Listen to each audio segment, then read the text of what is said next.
তো বন্ধুরা, আজ আমি নতুন একটা রেসিপি নিয়ে এসেছি তোমাদের সঙ্গে শেয়ার করতে। তো আমরা টুকিটাকি বিকেলে সন্ধ্যাবেলা স্ন্যাক্স অনেকেই খেয়ে থাকি। তো তার মধ্যেই এখনকার দিনে কাবাব ঠাবাব এখন একটা অন্যতম ব্যাপার হয়ে গেছে, কাবাব, তন্দুরি এইসব। তো এগুলো দোকানে কিনতে গেলে অনেক টাকাই লাগে, আর এগুলো ঘরে বানিয়ে খেলে টাকা ওই টাকার তুলনায় অনেক বানানো হয় এবং অনেক মিলেই খাওয়া যায়। তো আজ আমি সেই রেসিপি করব, তন্দুরি লেগ পিসটা করছি। অন্যদিন তোমাদের রিকোয়েস্টে যদি তোমরা রিকোয়েস্ট করো তাহলে আমি পুরো গোটা মুরগিরই করব। তো তার জন্য আমি প্রথমে একটা লেগ পিস ভালো করে ধুয়ে পরিষ্কার করে নিয়েছি এবং ওটাকে কেটে নিয়েছি, সেটা দেখানো হয়নি, একটু জাস্ট চিড়ে চিড়ে মতো নিয়েছি। তো তার ওপর আমি একটুখানি আদা রসুনের পেস্ট দিয়ে দিলাম, এখন তো সব রেডিমেড কিনতেই পাওয়া যায়। দই দিয়ে দিলাম, হলুদ গুঁড়ো, লঙ্কার গুঁড়ো, কাশ্মীরি লাল লঙ্কার গুঁড়ো দিয়েছি, ধনে গুঁড়ো, অল্প পরিমাণ জিরে গুঁড়ো, আর এটা দিলাম হচ্ছে তোমার তন্দুরি মশলা, যেটা মাস্ট দিতেই হবে। আর দিলাম হচ্ছে লেবু। লেবু যতটা ভালো দিতে পারবে, যত দিতে পারবে তত টেস্ট হবে। যেহেতু এখানে আমি দই দিয়েছি, তো এখানে লেবুটা দেওয়ার দরকার নেই, লেবুটা তো আমরা পরে ইউজ করব। তো এখানে আমি এটা ভালো করে মিক্স করে নেব। আর তন্দুরির সবথেকে মেন ব্যাপার হচ্ছে, তন্দুরিটা তুমি এইটা মিক্স করার পর, মানে চিকেনটা ম্যারিনেট করার পর তুমি যতক্ষণ চিকেনটা ম্যারিনেট হতে দিতে পারবে, যতক্ষণ তুমি রাখতে পারবে, ততক্ষণ তোমার এটা ভালো হবে। তুমি ওভারনাইট রাখতে পারো, 2 ঘন্টা, 3 ঘন্টা, 5 ঘন্টা রাখতে পারো। যত ভালো রাখবে তত তোমার জিনিসটা টেস্ট বাড়বে। তো আমি এখানে ভালো করে জিনিসটাকে ম্যারিনেট করে নিচ্ছিলাম, নিয়ে আমি ফ্রিজে ঢুকিয়ে দিয়েছিলাম।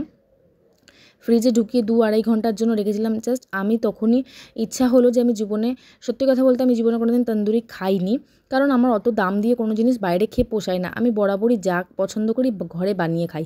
আমি বাইরে কখনোই কোনো কিছু কিনে খাই না। হ্যাঁ, 10 টাকা, 25 টাকা, 30 টাকা রোল বা চাউমিন, সেটা আলাদা কথা, কিন্তু এই রকম জিনিসগুলো আমি কখনোই বানিয়ে খাই না। আর বাইরে একটা কাবাব, 5 পিস কাবাব দেবে 120 টাকা, 150 টাকা নেবে। সেখানে আমি কাবাব ঘরে বানিয়ে খেতে পারবো আরামসে অনেকগুলো, তাও ওই একই টাকার মধ্যে। তো এখানে আমি এটা ফ্রিজ করে দিলাম। তার মধ্যে আমি একটা চাটনি বানিয়ে নেবো। তো চাটনির জন্য নিয়েছি ধনেপাতা, আদা কুচি, লঙ্কা আর লেবু। তোমরা এখানে চাইলে পুদিনা পাতাও অ্যাড করতে পারো, আমি সেটা পাইনি। তো আমি এই যে ভুলে গিয়েছিলাম সর্ষের তেলটা অ্যাড করতে, মাস্ট সর্ষের তেলটা অ্যাড করতেই হবে। তো সর্ষের তেলটা অ্যাড করতে ভুলে গিয়েছিলাম, আমি সর্ষের তেলটা অ্যাড করে দিলাম। ভালো করে দিয়ে আবার একবার মিশিয়ে নিই, তারপর আবার ফ্রিজে রেখে দিলাম। যতক্ষণ রাখতে পারবে ততক্ষণ টেস্ট হবে, তত বেশি টেস্ট হবে। তো এরপর তোমরা মিক্সিতে বেটে নিতে পারো। এই মিক্সিতে যখন বাটবে তখন ধনেপাতা, পুদিনা পাতা, লঙ্কা, আদা একসঙ্গে দিয়ে তারপর একটু টক দই দিয়ে ভালো করে সেটাকে ব্লেন্ড করে নেবে।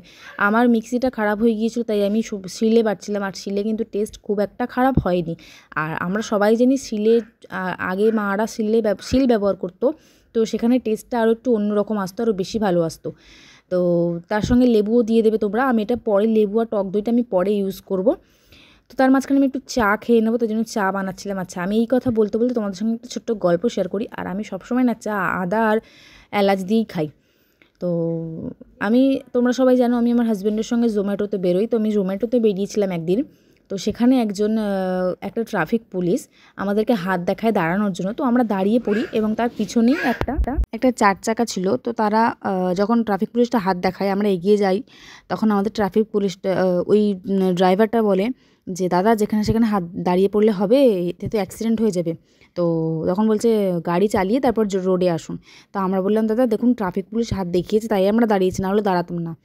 তখন আমি এই কথাটা বলাতে আমাকে ওই লোকটা বলছেন, আপনি তো বাড়ির বউয়ের মতন থাকেন না কেন, বাইরে বেরিয়েছেন কেন? আর তার উপর জিন্স টপ পরে। আমি জিন্স টপ পরে বেরিয়েছিলাম, কারণ জানো যে সচরাচর অত দূরের মানে জার্নি যেরকম হয়, যেরকম ডেলিভারি করতে হয়, সেরকম সবসময় চুড়িদার পরে যাওয়াটা পসিবল হয় না। তো সেখানে আমি ওই জন্য, আমার হাজব্যান্ডও বলে যে তুমি জিন্স টপ পরে বেরো, তাতে তোমারও কমফোর্টেবল হবে, ইজিলি নামা ওঠা যাবে। তো সেখানে আমাকে বলছে, তুমি জিন্স টপ পরে বেরিয়েছো, তুমি একটা বাড়ির বউ হয়ে তার উপর শাঁখাপলা পরেছো, তো শাঁখাপলা খুলে জিন্স টপ পরতে পারতে, শাঁখাপলা পরে এগুলো কী সব ফ্যাশন দেখায়। তো তখন আমার কথাটা খুব গায়ে লেগেছিলো। তোমরা বলো এটা কি ঠিক? এটা কি উনি ঠিক বলেছেন? আমার তো মনে হয় না। নিজের রুচি নিজের কাছে, শাঁখাপলা পরা, জিন্স টপ পরা সেটা নিজেদের কাছে। আর দেখো এখানে আমি যখন চা দিতে এসেছিলাম, ওরা দুজনে কিন্তু জাস্ট কিছুক্ষণ আগে খেলছিল, তারপরে দুজনেই ঘুমিয়ে পড়েছে, মানে দুজনেই শুয়ে পড়েছে। আমার ছেলে এরকমভাবে কোনো দিন ঘুমায় না, আজকে হঠাৎ এরকমভাবে ঘুমিয়ে, দেখো চোখটা দেখো ঘুমে কীরকম হয়ে গেছে। তো তারপরে ছেলেকে একটু ঘুম পাড়িয়ে দিয়ে তারপর আমি আবার গেলাম। তো তার মাঝখানে চুল বেঁধে দিয়েছিলাম দুটো আমি, ও এবার আমার কাছে আসবে। ও কোনো দিন এরকমভাবে ঘুমায় না, তো আজ ঘুমিয়ে পড়েছিল। তো যাই হোক, দেখো আমার ধনেপাতাটা বাটা এরকম হয়েছে। তোমরা যদি মিক্সিতে বাটো তো একদম পেস্ট মিহি হয়ে যাবে। তো তারপর আমি ধনেপাতার মধ্যে একটুখানি লেবু দিয়ে নিলাম, আর একটু সামান্য পরিমাণে নুন দেবো, আর তারপর দেবো আমি এর মধ্যে টক দই। ভালো করে দেওয়ার পর এটাকে ভালো করে আমি মিশিয়ে নেবো কিছুক্ষণ। মিশিয়ে নেবার পর আমি এটা ফ্রিজে রেখে দেবো। যখন তান্দুরিটা হয়ে যাবে তখন আমি সেটা বার করব। তো আমার ওই ট্রাফিক পুলিশ, আমার ওই চালকের কথাটা খুব গায়ে লেগেছিলো, খুব খারাপ লেগেছিলো, এবং চালকটাকে দেখে না খুব একটা মানে এমন মনে হয়নি যে উনি শিক্ষিত নন, ভদ্র নন এবং ভালো ফ্যামিলি থেকে বিলং করছেন। তো উনি এরকম কথাবার্তা বলেছেন, আমার খুব জিনিসটা গায়ে লেগেছে। ওনার এরকম বলাটা উচিত হয়নি। আর তোমরাই বলো না এটা কি ঠিক? এটা আমি একজন আমার হাজব্যান্ডের সঙ্গে বেরিয়েছি, সেখানে আমি কেন জিন্স টপ পরে মানে জিন্স টপ পরবো না চুড়িদার পরবো সেটা একান্ত আমার ব্যক্তিগত ব্যাপার। তার সঙ্গে শাঁখা সিঁদুর রাখবো কি না সেটাও আমার ব্যক্তিগত ব্যাপার এবং আমার ফ্যামিলির ব্যাপার।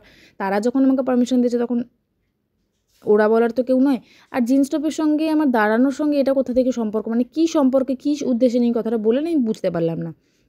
তো তারপর দেখো আমার এটা চিকেনটা আমি বার করে নিলাম। এবার চিকেনটা আমি কড়াটা গরম হয়ে গেছে, তো আমি এর মধ্যে দিয়ে দিলাম।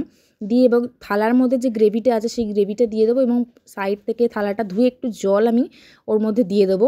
দিয়ে বেশ কিছুক্ষণ আমি ওটাকে ম্যারিনেট করে নেবো। ম্যারিনেট বলছি, আমি ওটাকে ফুটিয়ে নেবো যাতে ভিতরের জিনিসটা মানে ওর ভেতরের জিনিসটা মানে মাংসটা ভিতরের দিকে যেন সেদ্ধ হয়ে যায়। তা না হলে কাঁচা কাঁচা থেকে গেলে ভালো লাগবে না খেতে। তো আমি গ্যাসের ফ্লেমটা আস্তে করে দিয়েছিলাম। এবার আমি ঢাকা দিয়ে গ্যাসের ফ্লেমটা জোরে করে দেবো। জোরে করে দিয়ে বেশ কিছুক্ষণ আমি এটাকে ফুটতে দেবো। এই যে জলটা যেন ভেতরে পুরোটা ঢুকে যায় চিকেনটা যেন সেদ্ধ হয়ে যায়। তো দেখো এরকম আমার জিনিসটা এরকম হয়ে গেছে। দেখো কালারটা কি দারুণ এসেছে না? এবার আমি চিকেনটাকে উল্টে দেবো। উল্টে দিয়ে আবার কিছুক্ষণ ঢাকা দিয়ে রাখবো।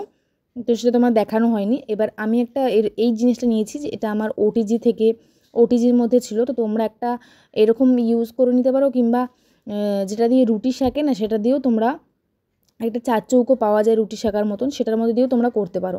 তো দেখো প্রথমে আগুনটা অনেকটা বেশি জ্বলছিল, তারপরে আমি আগুনটা কমিয়ে দিয়েছি।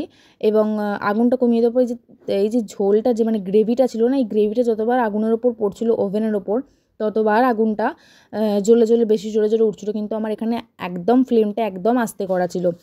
তো এরকম করে আমি অনেকক্ষণ প্রায় 20 থেকে 25 মিনিট ধরে আমি গ্যাসটাকে ফ্লেমটা আস্তে জোরে করে জিনিসটাকে পুরোটা তন্দুরির মতন করে নিয়েছিলাম, এপিট ওপিট উল্টে। আর মাঝে মাঝে আমি এর মধ্যে বাটার দিচ্ছিলাম। বাটারটা তোমরা যে ব্রাশ হয় সেই ব্রাশের সাহায্যে দেওয়ার চেষ্টা করো। আমার যেহেতু ব্রাশটা কেকের ব্রাশ ছিল তাই আমি ওটা ইউজ না করে বাটারটা গলিয়ে নিয়ে ওর ওপর দিয়ে দিয়ে দিচ্ছিলাম। দিয়ে ভালো করে আবার একটুখানি এদিক ওদিক করে এপিট ওপিট করে নিচ্ছিলাম। আর এটা আমি যখন করছিলাম, আমার হাজব্যান্ড চিকেন খেতে ভীষণ ভালোবাসে। তো যখন আমি এটা করছিলাম তখন ও ঘুমিয়ে পড়েছিল, শরীরটা খুব একটা ভালো ছিল না, ও ঘুমিয়ে পড়েছিল। আর আমার মাকে মাঝপথে আমি একটু মুড়ি দিয়ে এসেছিলাম, ভেবেছিলাম রুটি আর তরকারি আছে রুটি করে দেবো, কিন্তু মা বললো এত কিছু করছো, এগুলো করছো, তোমাকে রুটি করতে হবে না। তো দেখো কি দারুণ লাগছে না খেতে, মানে দেখতে। আমি এটা যখন দেখছি, মানে এখন যে ভিডিওটা এডিট করছি, আমার এখনই খিদে পাচ্ছে, মানে এখনই দেখে লোভ চলে আসছে। সত্যি খেতে দারুণ হয়েছিল। তোমরা একবার বাড়িতে ট্রাই করে দেখো, এত ইজিলিভাবে তোমরা দোকানের থেকে আর খাবে না, সবসময় ঘরে বানিয়ে খাওয়ার চেষ্টা করবে। মানে এটা দেখার পর খুব ইজিলি, খুব সহজ, খুব ইজি করাটা। তো আমি তো এবার থেকে প্রায় বেশিরভাগ সময় এটা করব, এবং একসময় গোটা চিকেনের করব, সেটাও তোমাদের সঙ্গে শেয়ার করব। কালকেই গোটা চিকেন আনতাম, কিন্তু আমি ভাবলাম প্রথমে একটুখানি, জীবনে তো কোনোদিন করিনি, তো প্রথমে একটুখানি ছোটোটা দিয়ে ট্রাই করি, যদি ভালো হয় নেক্সট টাইম চিকেন আনবো, বড় চিকেন। আর যখন চিকেন আনবো মানে বড় গোটা যখন আনবো, তখন যেহেতু আমি আর আমার হাজব্যান্ড তো সেহেতু সবাই মিলে খাবো। তো আমার মা খায় না, বাবা, দিদির ছেলে সবাইকে ডেকে নিয়ে আসবো। দেখো আমার চিকেন তন্দুরিটা রেডি। এবার এটা আমি, গ্যাসের অবস্থা একদম খারাপ।